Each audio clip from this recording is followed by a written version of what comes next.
The intuition isn't a spine chiller in the cutting-edge sense, however all the more a phantom story of the sort that prospered quite a while back, when conventional individuals witnessed secret aspects.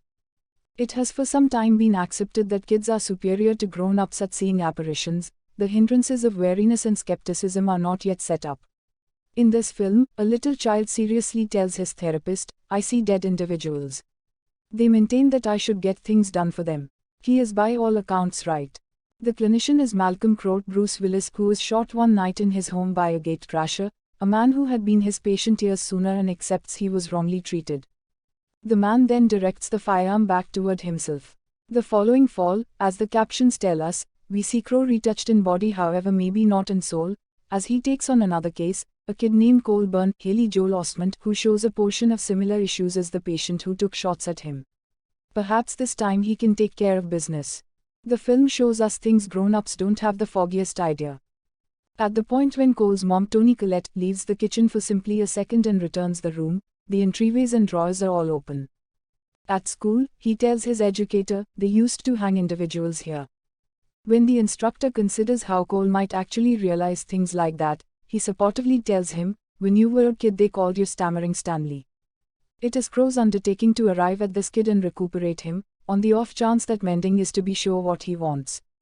Maybe he is calling for help. He knows the Latin for "from out of the profundities I cry into you, goodness ruler." Crowe doesn't be guaranteed to trust the kid's accounts, yet Crowe himself is enduring, to a limited extent, since his significant other, once so close, presently is by all accounts floating into an undertaking and doesn't appear to hear him when he converses with her. The kid tells him, "Converse with her when she's snoozing. That is the point at which she'll hear you." Utilizing an as though way to deal with treatment, Crowe asks Cole, "What do you think the dead individuals are attempting to tell you?" This is a fantastic inquiry, rarely asked in phantom stories, where the legends are typically so egocentric they think the apparitions have gone to all the difficulty of showing up basically so they can see them. Cole has a few thoughts. Crowe contemplates whether the thoughts aren't sound regardless of whether there aren't actually ghosts.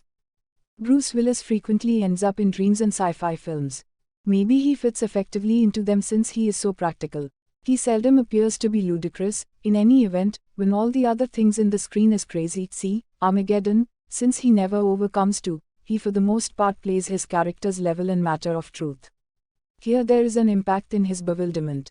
The film opens with the city chairman giving him a reference, and that second exactly denotes the start of his expert downfall.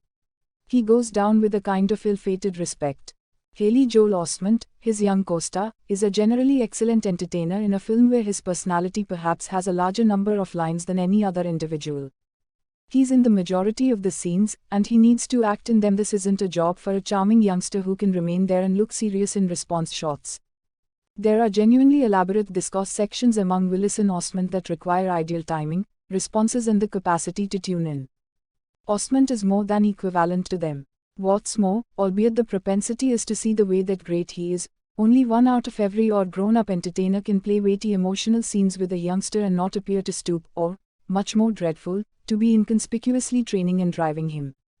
Willis can. Those scenes give the film its weight and make it as persuading as, considering the present situation, it might perhaps be.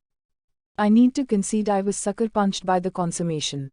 The answer for a large number of the film's puzzlements is not too far off on display, and the film hasn't cheated, yet the actual strength of the narrating conveyed me directly past the vital clues and directly all the way through of the movie, where everything takes on a fascinating new aspect. The movie was composed and coordinated by M. Night Shyamalan, whose past film, Alert and Ready to Go, was likewise about a young man with a powerful touch. He grieved his dead granddad, and requested a clarification from God. I didn't believe that one worked.